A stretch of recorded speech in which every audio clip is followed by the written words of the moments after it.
오늘 말라기 4장 3절 한 절 말씀 우리 읽었습니다. 우리 한 절 또 몇 절 이렇게 매주 조금씩 강해 설교를 한다고 그렇게 말하죠. 여러분, 강해 설교를 하게 되면 좀 어떤 때는 어렵고 힘든 구절들도 이렇게 스킵하지 못하고 그냥 그 구절 계속 이렇게 해야 될 때도 있습니다. 강해 설교를 고집하게 되는 것은요, 제가 연약하고 제 안에 이 오염된 투성이 죄성들이 있고 또 선입견과 바이어스가 있을 수 있으니까 가능하면 말씀대로 그대로 이렇게 하다 보면 말씀 그 자체를 그대로 전달하는 데에 유익하지 않을까 하는 자기 안전장치라 그럴까요? 제가 하고 싶은 말을 말씀을 인용해서 내가 하고 싶은 말을 이렇게 하는 것보다는 하나님께서 하신 그 말씀을 그대로 전달하는 것이 말씀을 가감 없이 전달할 수 있는 좋은 기회가 되지 않겠나. 그래서 이 강해 설교를 통해서 한 절 한 절 우리가 그 말씀을 보고 있습니다만은, 이 말라기 시대에 하나님께서 말라기 선지자를 불러내셔서 말라기 역시 어느 날 선지자로 부름받아서 하나님의 말씀을 가감 없이 그대로 전달해야 했더랬습니다. 그러니까 나름대로 고충이 있었을 것입니다. 듣고 싶은 청중들의 메시지가 있을 텐데, 원하고 기대하는 말씀이 있을 텐데, 하나님께서는 때로는 너무 부담스러운, 조금 전달하기 어려운, 심기를 불편하게 만드는 이런 메시지도 하나님 앞에서 받아서 그것을 전달해야 될 때에 중간에서 말씀 전달자가 가지고 있는 그런 부담스러움이 있을 것입니다. 그러나 그 말씀을 그대로 전달할 때 하나님께서 그 종을 귀하게 쓰셔서 그 공동체 안에 하나님의 말씀이 왕노릇하는 그런 공동체로 만들어 주셨을 것입니다. 자, 그런데 하나님께서 왜 유독 그때에 내가 좀 말을 좀 그들에게 해야 되겠다, 이렇게 선지자를 불러야 되겠다, 내가 전하는 이 말을 네가 꼭 전해라, 그렇게 하셨을까요? 그것은 그 상황이, 그 공동체가, 그 청중들의 그 삶의 언저리에서 벌어지고 있는 그런 일들이 하나님께서 보실 때에 더 이상은 안 되겠구나, 내가 좀 얘기를 할 때가 되었구나, 그런 상황이라는 게 있을 거라고요. 그 상황을 잘 이해를 해서 그 말씀을 우리가 받을 때에 이 말씀이 더 잘 이해가 될 것 같아요. 여러분, 이스라엘 당시 상황은 바벨론에서 포로 생활을 70년을 이렇게 하고는 이제 고레스의 칙령에 의해서 페르시아가 대권을 잡고, 그래서 종교적인 자유를 이제 그 식민지 국가들에게 허락함을 통해서 이제 예루살렘으로 돌아가는 포로 귀환이 일어나게 되었습니다.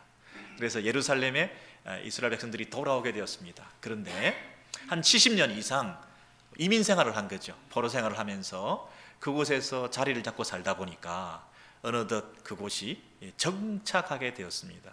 그래서 우리 2세들도 출산하게 되고, 2세들 가운데서는 굉장히 똑똑한 친구들이 정계도 진출하게 되고, 그 바벨론 사회에 아주 메인스트림에서 활약하는 사람도 있을 것이고, 또 참 힘들고 터프한 잡을 가졌습니다마는 우리 1세들도 가서 열심히 일을 해서 먹고 살고 하는 것을 뛰어넘어서 굉장히 경제적인 안정도 추구하게 되고, 또 지역 유지가 될 수도 있고, 또 그 나름대로 그곳에서 번듯하게 살아가는 사람들이 있을 것입니다. 그런데 이제 페르시아가 정복을 하고 종교적인 자유가 주어지고 하나님께서 성전을 건축하기 위해서 예루살렘으로 돌아가라, 이 명령이 떨어졌을 때에 어떤 사람은 좀 주저했을 것입니다.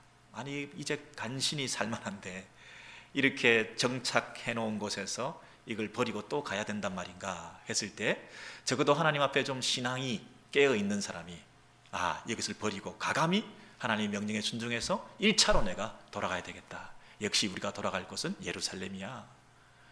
그래서 그곳으로 떠난 사람들이 생겼을 것입니다. 과감한 결단이죠.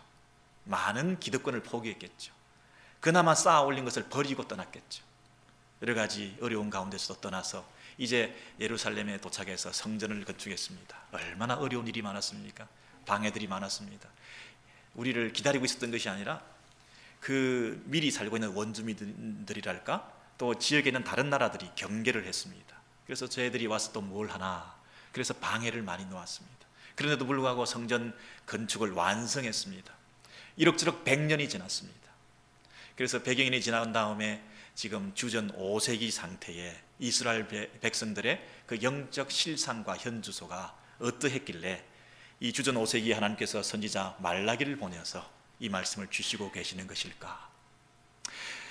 이 이스라엘 백성들 입장에서는 야, 내가 과감한 결단을 하고 버리고 와서 내가 이곳에서 순종해서 성전을 건축하라고 해서 성전을 건축까지 했는데 그 다음은 뭔가?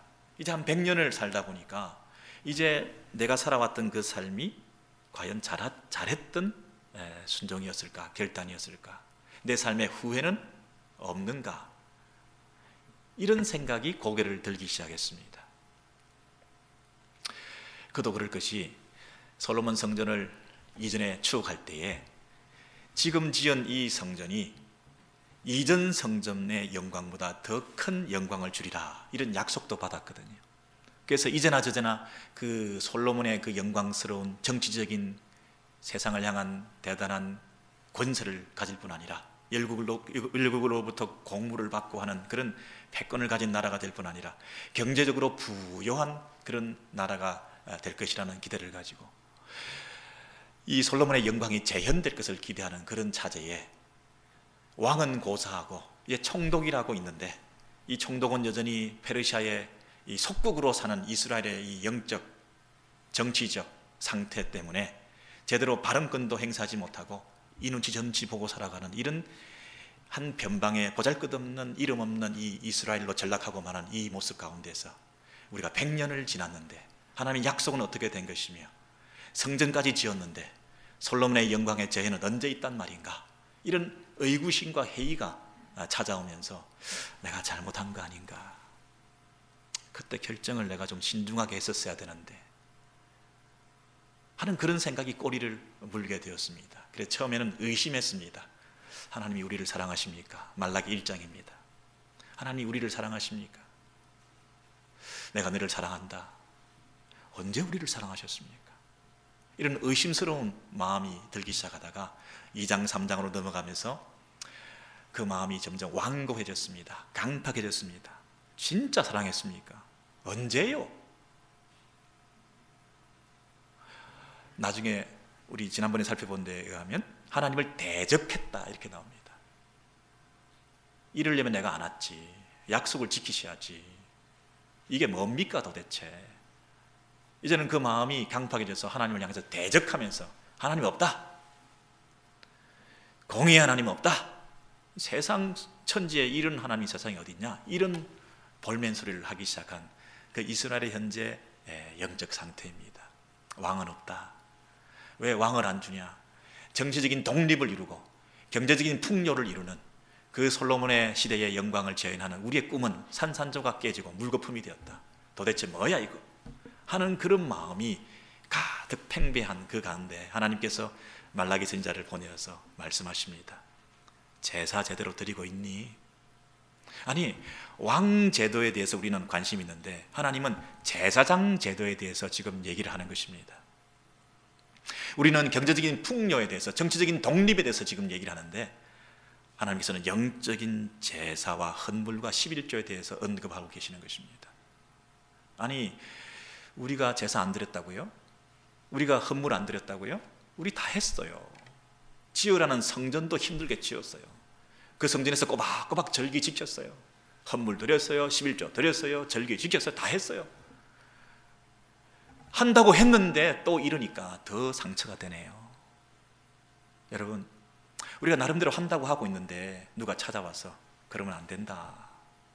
기도가 부족하다. 예배 제대로 드리니? 이런 얘기를 할 때 굉장히 더 큰 상처가 되지 않겠습니까? 아니, 한다고 해요. 나도 기도합시다. 나 기도해요. 나 기도 안 하는 사람을 보여요? 이런 마음이 들잖아요. 말라기 선지자가 나타나가지고 제사에 대해서 야, 흠없는 제물을 드려야지. 온전한 11조를 드려야지. 야, 성전문 닫아라. 그냥 배설물을 그냥 칠해서 그냥 다 집어치워라. 그냥 그딴 식으로 하려면. 아니, 이런 가감 없이 이 말이 얼마나 부담이 됐겠습니까? 얼마나 싫었겠습니까? 여러분, 입장을 바꿔 생각해 보십시오. 이스라엘 공동체 그 사람들 나쁜 사람들 아닙니다. 나름대로 최선을 다했는데 이렇게 욕을 먹고 있으니 하나님을 향해서 언제요? 우리가 뭐 어땠다고요? 이런 마음이 왜 안 생기겠습니까? 근데 이스라엘 백성들이 하나 간과하고 있는 것이 무엇이었습니까? 하나님께서 궁극적으로 그들을 복 주시기 위해서, 축복하시기 위해서 제사제도를 점검하고 있는 것입니다. 왜? 너희들이 원하는 왕, 인간 왕, 그 인간 왕 때문에 너희들의 그 구약의 역사를 되돌이켜 볼 때 그 인간 왕들이 너희들을 착취하고 억압하고 그 왕들 때문에 입었던 상처와 그런 포로 생활들에 대해서 생각해 본 적 있냐? 너희들의 참 왕이신 하나님 앞에 너희들이 나오면 그 한 분 하나님, 그분을 왕으로 모시는 신정 정치를 다시 구현하면 인간 왕들이 다스리는 그 나라보다 내가 왕이 돼줄게. 너희들이 제사제도를 통해서 내 앞에 나올 수 있는 길이 있잖아. 흠없는 온전한 제사를 드림을 통해서 그 제사 내가 받아주면 내가 너의 왕 되어주잖아. 너의 장래가, 너의 비즈니스가, 너의 인생과 너의 자녀들의 그 모든 것이 내게 달린 것을 믿느냐? 그러면 내 앞에 온전한 예배 드려라. 제사 제도를 점검해보자. 이래가지고는 내가 너를 못 받겠다. 축복할 수가 없다. 내가 너의 왕 되심이 진정한 복이라고 믿으면 왕 대접을 좀 해야지. 여러분, 서로 쌓인 게 많으신 거예요. 이쪽에서는 우리 한다고 했는데, 지으라는 성전까지 지었는데 도대체 이게 뭡니까? 100년이 흘러도 이 모양 이 꼴이고 해봐도 소용도 없더라. 아유, 이럴 바에 그냥 적당히만 하자. 적당주의가 만연하는 종교 생활을 하고 있고 습관적이고 매너리즘에 빠져있는 그런 신앙 행태를 보이면서 생명력이 없는, 진정한 예배가 올려지지 않는 그런 예배가 계속 들어지면서 나 할 것 다 했다고 얘기하고 하나님 왜 이러시냐 얘기를 하고 있고, 하나님은 하나님대로 쟤들 왜 저래? 왜 마당 뜰을 자꾸 왔다 갔다 밟고 다녀? 저런 식으로 해서 어떻게 하려고 저래? 하고 서로 쌓이신 거예요. 서로 쌓인 거예요. 여러분, 이런 영적 상태에 하나님께서 말씀해 주시고 그들 가운데 책망의 은으로 아주 심각하게 도전해 주시면서 우리에게 꾸중하셨던 것은 사랑의 언어였습니다. 내가 다 듣고 있다. 너희들이 이렇게 모여 옹기종기 둘러앉아서 하고 있는 말 내가 다 들었다. 야, 너 안에 정말 신앙이 없구나. 한 분 하나님 참 왕이신 그 하나님이 다스리는 나라에 대한 꿈이 없구나. 그저 먹고 사는 문제, 조금 더 잘 먹고 사는 문제, 조금 더 안정되는 그 문제, 더 자식들에게 조금 더 많이 물려줄 그 문제, 약간 더 비즈니스 잘 돼가지고 조금 더 잘 살고 다리 펴고 살아가는 그 문제, 그게 나의 백성의 진정한 꿈이었단 말이냐? 하나님 한 분, 그 왕이신 그분의 다스림 아래 진정한 보호가 있고 너희들의 형통이 있고 부유함이 있고 미래가 있다는 사실에 대해서 나를 나로, 하나님을 하나님으로 대접해봐라. 그것이 예배로 표현되는 거 아니냐? 제사장, 정신 차려라. 정신 차려. 영적 지도자들이 저희들이 왕을 원하는 이유가 뭐냐? 그렇다면 제사장 네가 정신 차려서 참 왕이신 나를 속여야 될 거 아니냐?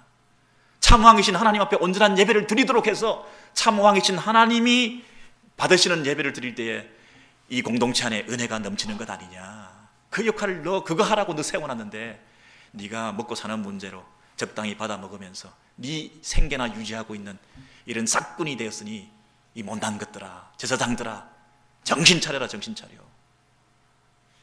그렇게 질책하신 거 아닙니까?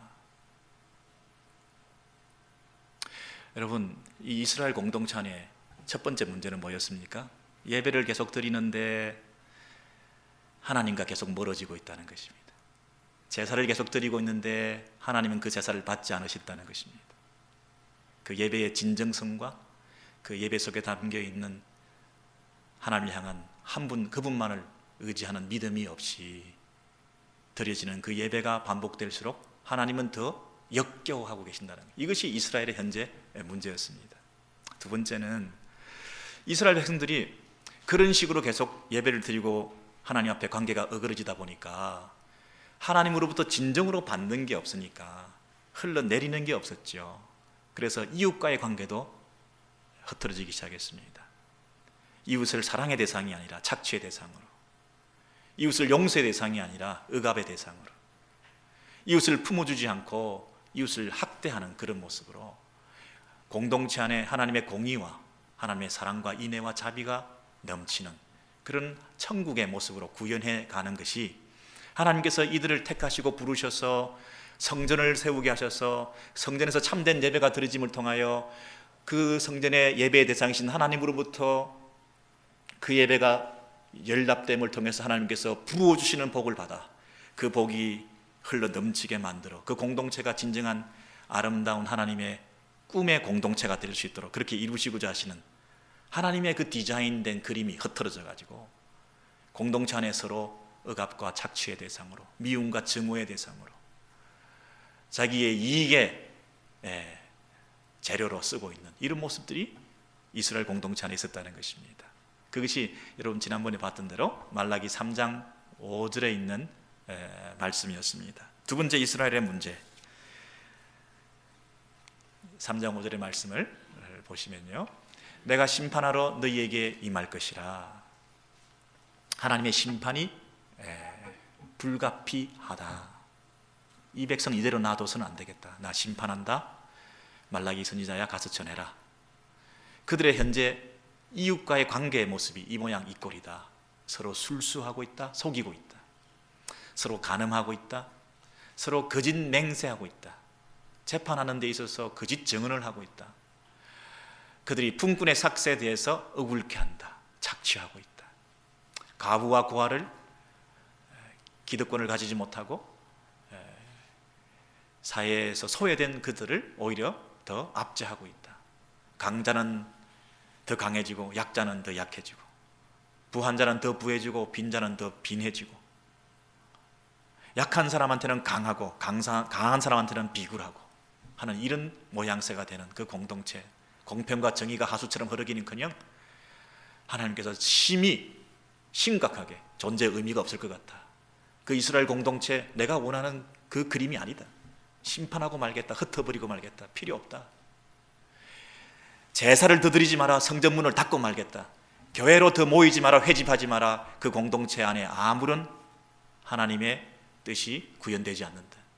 내가 심판하고 말 것이다. 나그네를 억울케 하며 나를 경외치 아니하는 자들에게 내가 속히 증가하리라. 만군의 여호와가 말하였느니라. 여러분, 7가지 그 죄의 목록이 나와 있습니다. 이렇게 하는 사람 저렇게 하는 사람이 있었다고 그랬어요. 근데 제일 마지막에 우리 지난번에 살펴본 대로 나를 경외치 아니하는 자들 이렇게 말하고 있습니다. 모든 죄의 근본 뿌리는 하나님에 대한 두려움이 없다는 것입니다.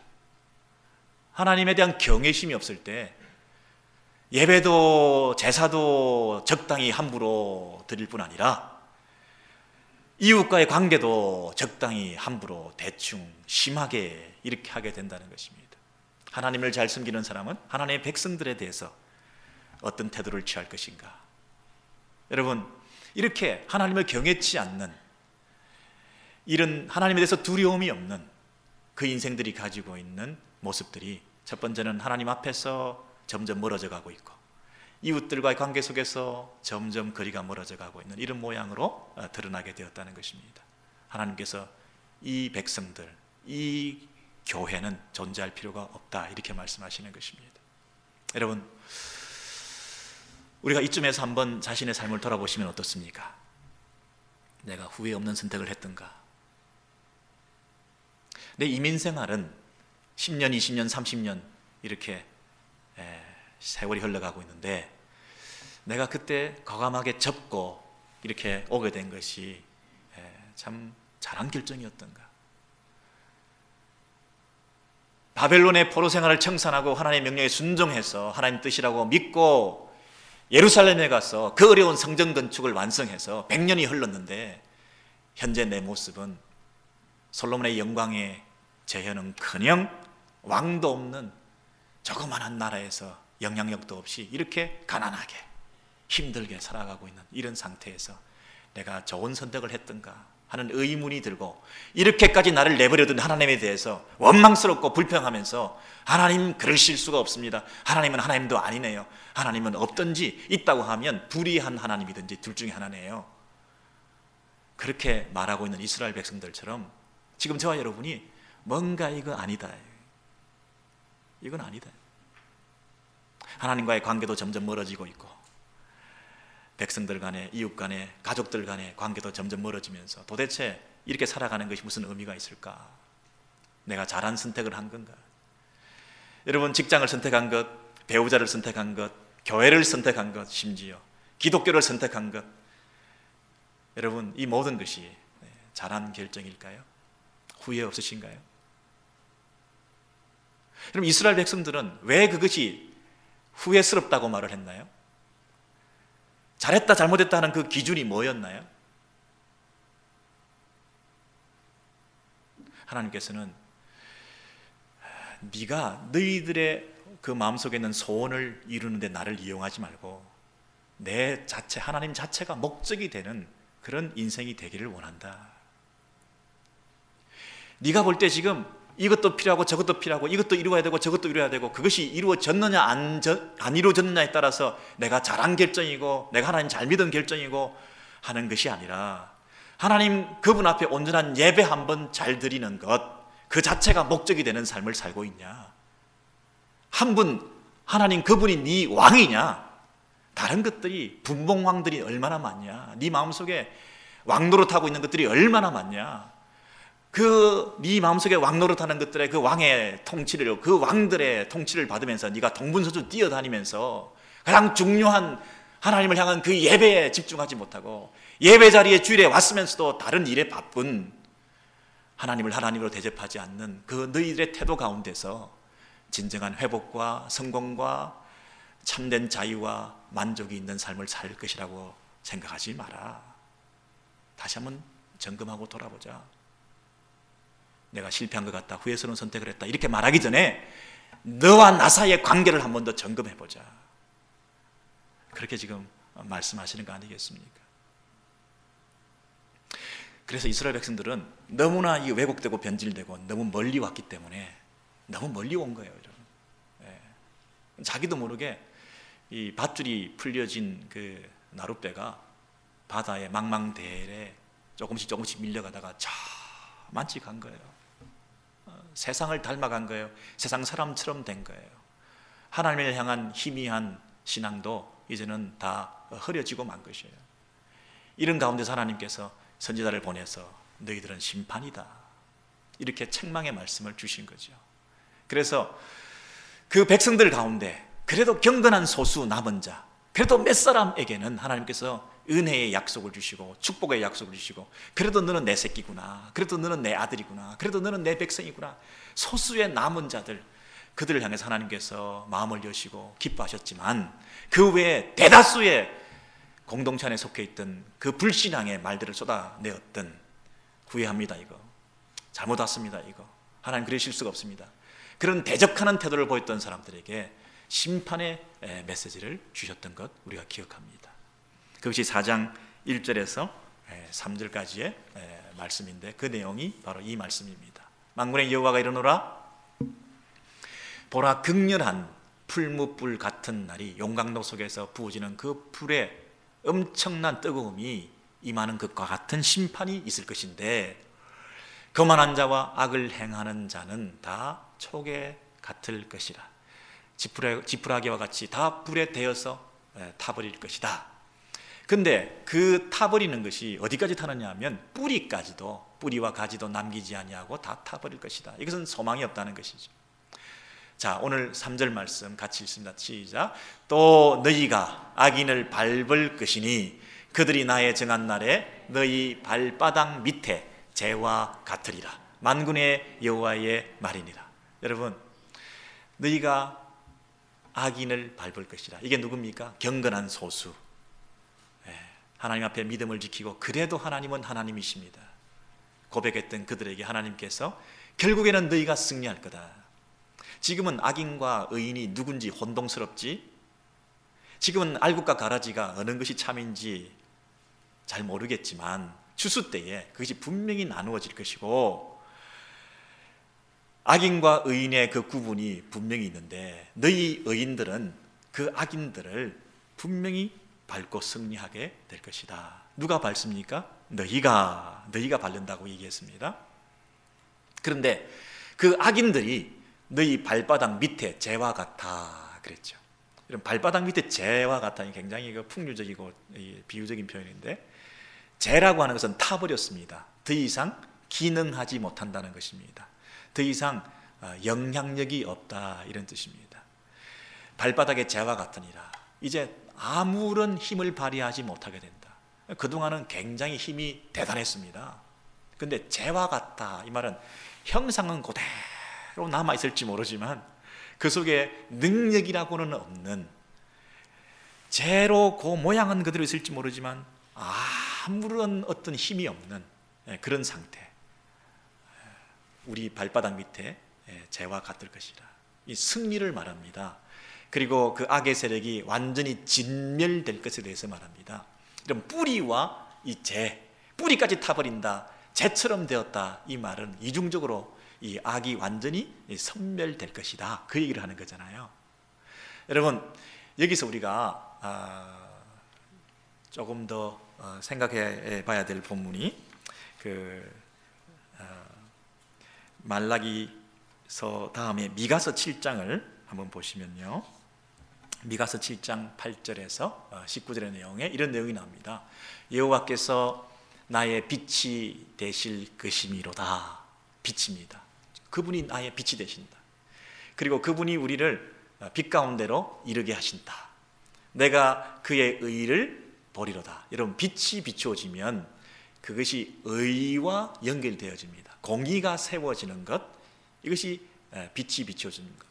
의의 해가 비추어졌을 때, 의의 태양이 밝았을 때 어떻게 돼요?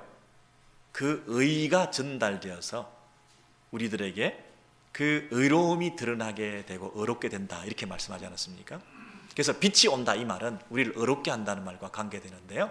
그래서 나의 대적이 부끄러워하리니 그는 전에 내게 말하기를 네 하나님 여호와가 어디 있느냐, 이렇게 세상에서 말하던, 하나님을 향해서 손가락질하던 그 사람들이라. 그가 거리에 진흙같이 밟히리니 그것을 내가 목도하리로다. 열방이 손으로 그 입을 막을 것이요 그들이 뱀처럼 티끌을 핥으며.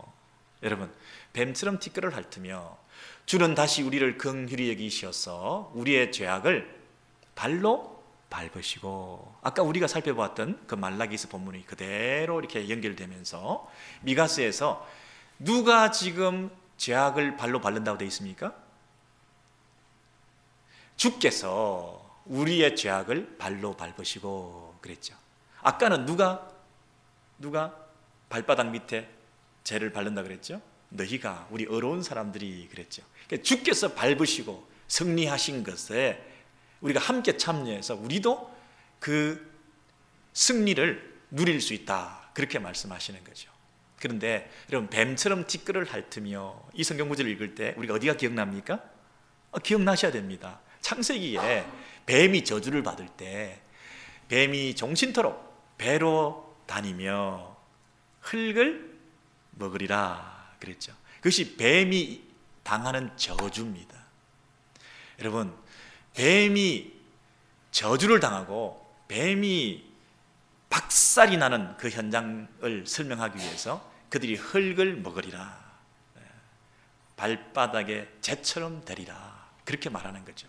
예수 그리스도 그분께서 십자가에 죽으실 때 죽음으로 죽음을 이기시고 사탄의 머리를 박살내시고 그 사탄이 완전히 섬멸되고 진멸되게 해서 그 뿌리조차 근원조차 없어지게 만드는 영원한 승리를 허락해 주셔서 우리의 죄악을 완전히 발로 밟으시고 우리의 모든 죄를 깊은 바다에 던지셨기 때문에 동이서에서 먼 것처럼 죄 문제가 온전히 해결되어지고 죄 용서를 받는 우리 인생들, 이것이 공의가 실현되어지고 의롭게 되어지고 용서받았다는 그 의미가 아니겠습니까? 이 미가서에 있는 이 내용이 바로 창세기에 있었던 그 뱀의 저주, 사탄에게 임할 궁극적인 승리를 예수 그리스도 그분이 오셔서 이루셨다고 하는 그 사실을 바라보면서 이 말라기서에도 동일하게 우리가 의인들이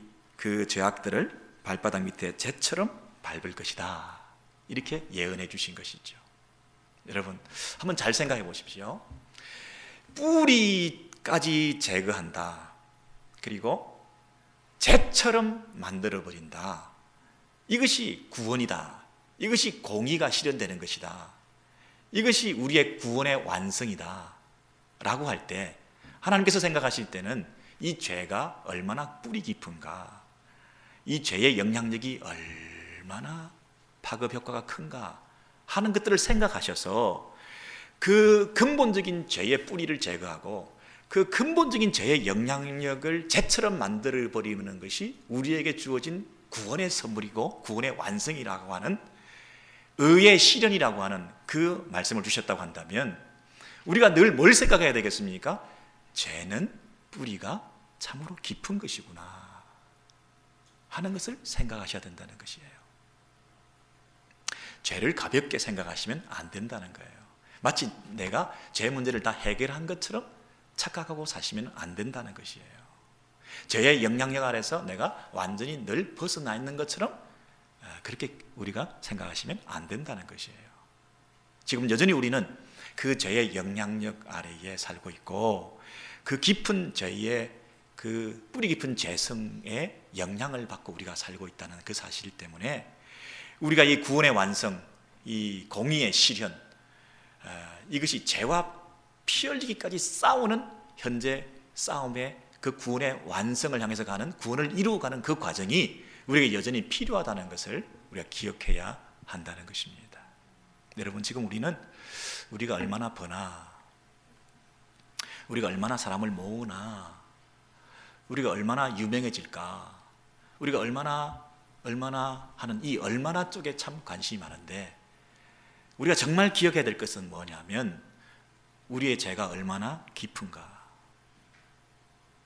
우리의 죄성이 얼마나 뿌리 깊이 박혀 있는가, 내 안에 더럽고 악한 그 죄의 영향력이 얼마나 넓은가, 내가 하는 말 한마디에 그 죄악이 묻어있는, 죄가 오염되어 있는, 동기가 불순한, 의도적으로 남을 해롭게 하는 이런 말 한마디의 그 파급 효과가 얼마나 주변에 미칠 수 있는가, 아무리 잘라도 또 싹 트오는 내 속에 있는 그 뿌리 깊은 이 자기 중심성이라고 하는 것이 얼마나 무서운가, 이 교만 덩어리인, 이 모순 덩어리인 내 모습을 가지고 나는 얼마나 더 절망해야 하는가, 이런 부분에서 여러분 이 죄에 대해서 우리가 깊이 생각하지 않으면, 그냥 대충 생각하면 이 구원의 감격, 이 의의 온전한 공의의 실현, 하나님이 선물로 주신다고 하시는 뿌리까지도 제거해 주시고 재처럼 만들어 주신다 하는 그 의미를 우리가 감격적으로 받아들이기가 참 어렵다는 것이죠. 하나님과 하나님의 선물로 주신 이 은혜에 대해서 우리가 감격하지 못하고 우리가 사순절 기간을 보내면서 십자가에 설리신 예수 그리스도의 보혈의 그 의미가 뭔가, 왜 죄 없는 하나님의 아들이신 그분이 굳이 이 땅에 오셔서 죽으시기까지 하셔야 되는가에 대한 감격의 눈물이, 감사의 그런 눈물이 없다는 거예요. 그냥 뭐 그런 분이 오셔서 죽었나 보다. 아니, 뿌리 깊은 곳에서부터 내가 해결하지 못하는 그 죄의 근원에 대해서 진통하고 고민하고 아파하고 절망했던 사람이 예수님의 그 십자가의 고난에 대해서 깊이 묵상하고 감격하고 감사할 수 있지 않겠습니까? 사순절을 그래서 우리가 보내는 것 아닙니까? 우리가 사순절을 보낼 때 정말 내 안에 있는 이 본성이, 죄성이 얼마나 참 뿌리 깊은가, 이 부분에 대해서 절망하는 시간으로 보내시면 좋겠습니다. 왜 또 내가 이 말을 해서 나를 드러내려고 하는가? 왜 또 이 자리에서 물어보지도 않았는데 내 자랑을 또 하려고 하는가? 왜 또 내 억울함을 하소연하려고 하는가? 여러분 사순절 기간에 한번 침묵해 보시기 원합니다. 예수께서 십자가에 죽으시면서 모든 것을 다 짊어지시고 침묵하시고 변명하지 아니하시고 끝까지 모든 것을 짊어지시고 가셨던 것처럼 한번 모든 것을 짊어지시고 여러분께서 삼켜보시고 믿음으로 은혜로 그리스도의 보혈의 능력으로 여러분께 해결해 보시는 그런 어떤 체험을 가지시기를 원합니다. 할 말 다 하고 불일성질 다 부리고 내 재성 속에 있는 이런 표현들을 다 우리가 나타내면서 우리가 어떻게 이 사순절이라는 기간을 보내는 사람이라고 말할 수 있겠습니까? 적어도 이 사순절 기간 동안에는 뭔가 이 십자가 때문에 받은 은혜 때문에 받은 용서 때문에 여러분 이것이 내 속에서 꿈틀거리는 이 감격으로 우리가 나타날 수 있는 그런 기회가 되면 어떨까요? 한번 침묵하는 시간으로 삼으면 어떨까요? 지난 한 주 동안 저는 아무한테도 전화도 하지 않고 가능하면 텍스트도 보내지 않고 그렇게 침묵하면서 한번 보내보려고 애를 썼어요. 여러분 하나님과의 관계가 더 중요하지 않습니까? 한 분 왕이신 그 하나님 한 분이 이 세상 우주 만물을 통치하시고 다스리시고 사람 마음들을 주장하시고 지금도 섭리하신다는 사실을 우리가 믿을 때에 그분께 집중할 수만 있다고 한다면 이것이 우리의 삶의 가장 지름길이요, 가장 행복한 길이요, 진정한 예배의 회복이요, 하나님께 주시는 복을 받는 유일한 통로 아니겠습니까? 그런 기회가 되었으면 좋겠습니다. 다니엘의 그 세 친구 얘기가 기억이 났습니다. 그 다니엘의 세 친구가 지금 느부갓네살 왕의 금신상 앞에 절을 하지 않았다는 죄 때문에 풀무불에 지금 던져져서 다 죽게 생겼습니다. 근데 그 뜨거운 불길보다 더 무서운 불길이 마음에서 일고 있는데 그게 뭐냐면 절만 하면 살아날 텐데 그 유혹의 불길 있죠. 내 속에서 꿈틀거리는 나를 중심으로 하는 세계관이 가치관이 꿈틀거릴 때 그 뜨거운 풀무불보다도 내 속에서 내면 속에서 이 치솟아 오르는 그 유혹의 불길을 이길 수 있느냐, 이것이 하나님께서 보시는 심판의 기준 아니겠습니까? 돈 싫어하는 사람 어디 있겠습니까? 공돈 싫어하는 사람 어디 있겠습니까? 뇌물 싫어하는 사람 어디 있겠습니까? 참모총장이라도 대통령이라도 돈 싫어하는 사람 어디 있겠습니까? 받을 수 있는 지위에 있고 별 어려움 없이 이것이 내 것이 될 수 있는 물질이라고 한다면 그것을 마다하는 사람이 누가 있겠습니까? 내 속에서 내면에서 꿈틀거리는 그 물질욕과 소유욕과 그런 것들, 여러분 그 불길이 내 안에서 막 솟아날 때 여러분 이건 나쁜 것이야, 잘못된 것이야, 머리로는 알지만은 그러나 내 안에서 그 유혹을 받아서 움직이고 꿈틀거리는 내 속에 갑자기 살아나는 그 불길이 솟아나면 갑자기 도덕이며 상식이며 윤리며 이런 거 다 잃어버리면서 너나 할 것 없이 다 죄의 노예가 되고 마는 우리의 이 모습들을 우리가 냉정하게 솔직히 내어놓으면서 과연 나의 이 죄 문제는 해결되었는가? 그런 것이 있을 때 예수의 이름으로 발바닥 밑에 재처럼 여기며 그걸 밟을 수가 있는가? 내 속에서 생기는 그 죄를 처리할 수 있을 만큼 피 흘리기까지 싸우는 그런 하나님의 의의 종으로 살고 있는가? 죄에 대해서 죽은 자로, 예수께서 이미 승리하신 자로, 이미 과거 완료형으로, 부정 과거형으로 이미 하나님께서 그것을 하셨다고 하는, 죄를 바다에 던지셨다고 하는, 죄 문제를 십자가에서 해결하셨다고 하는 그 하나님 하신 일에 대한 믿음을 가지고 그 하나님 앞에 백성된 우리들이 그 죄에 대해서 자유함을 가지면서 진정한 의의 병기로 살 수 있는가? 우리는 더 이상 과거로 돌아갈 수 없는 자가 되었습니다. 이미 그분이 하셨기 때문에 우리는 그분과 함께 이쪽으로 가야 되는 존재들이지, 의의 병기로 살아가야 하는 사람이지, 이 반대로 다시 돌아갈 수가 없습니다. 되돌아갈 수 없는 자리라고 한다면, 되돌아갈 수 없는 자라고 한다면 방법은, 길은 한 가지밖에, 앞으로 나아가는 것밖에 없는 자들입니다. 중립시대가 없습니다. 이것이 우리에게 주신 특권이요, 축복이요, 하나님께서 원하시는 삶의 방향인 것입니다. 여러분 어느 쪽으로 선택하고 가시겠습니까? 여러분 마지막으로 우리 요한복음 8장에 있는 그 말씀, 우리 한 여인이 죄를 지어서 지금 끌려왔습니다. 그런데 이 여인이 모든 사람이 가지고 온 돌로 쳐 죽임을 당할 뻔했습니다. 근데 예수께서 그들에게 뭐라고 얘기를 하십니까? 너희 중에 죄 없는 자가 먼저 돌로 치라, 이렇게 말씀하십니다. 죄 없는 자가 돌로 치라. 여자 외에 아무도 없는 것을 보시고 여자여 너를 정죄한 자가 없느냐? 대답하되 없나이다. 예수께서 나도 너를 정죄하지 아니하노니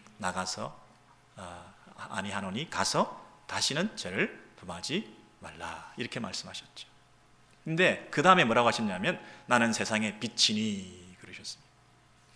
나를 따르는 자는 어둠에 다니지 아니하고 생명의 빛을 얻으리라.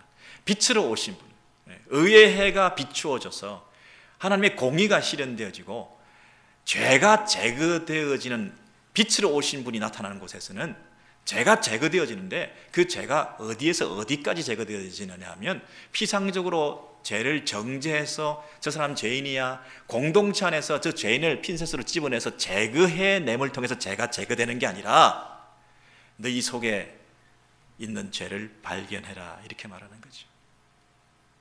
너희 중에 죄 없는 자가 먼저 돌로 치라. 여러분 우리가 죄를 제거한다고 할 때 피상적으로 말로 행동을 하는 그 가늠한 여인을 향해서 그 죄를 지적하고 정죄함을 통해서 그 죄가 공동체에서 없어지게 되는 것으로만 생각하는데, 예수께서는 뭐라고 얘기하시느냐 하면 너희 속에 죄 없는 자가 돌로 치라 함을 통해서 너 안에 있는 죄를 발견하라, 이렇게 말하는 거죠. 그 사람이 없어짐을 통해서 죄를 정죄를 통해서 죄가 제거되는 게 아니라 더 깊은 죄가 있는데 너희들 안에 죄가 있다. 그 문제가 제거되어야 진정한 죄가 해결되는 거다. 여러분 우리 안에 있는 죄, 여러분 겉으로 비상적으로 드러난 죄가 아니라 내 안에 내면적으로 숨겨져 있는 죄, 나는 죄인이 아니라고 생각하며 드러난 죄를 지적하고 있는 우리의 모습 속에 내면에 숨겨져 있는 우리의 깊은 죄, 이것들을 돌아보는 기회가 있을 때에 이 세상의 죄가 온전히 제거될 수 있는 기회가 된다는 것이에요. 죄를 지은 사람을 향해서 그 행동을 나무라면서 너 죄인이야, 그렇게 죄를 제거하는 게 아니라 내 속에 남아있는 그 숨겨진 내면의 깊은 죄를 돌아보게 함으로써 내 안에 절망하게 하시고 이 죄 문제가 너무나 깊은 것이구나, 나 스스로 이 죄 문제를 해결할 수 없는 존재들이구나, 우리 모두가 다 그 죄인들이구나, 온 세상이 죄로 다 오염되어 있구나, 내 내면의 깊은 곳까지 숨겨져 있는 죄가 있구나, 자기 죄를 발견하게 될 때 그것이 이 세상 천지에 드러난 죄를 통하여 우리가 절망하게 될 때 그 죄를 은혜로 용서받게 되는 길이 열리게 된다는 것이에요. 이것이 죄를 진정으로 제거할 수 있는 유일한 방법이라는 것입니다. 공동체가 은혜로 사랑으로 우리가 하나 되어서 공의가 넘치는 공동체가 되기 위해서는 어떻게 해야 될까요?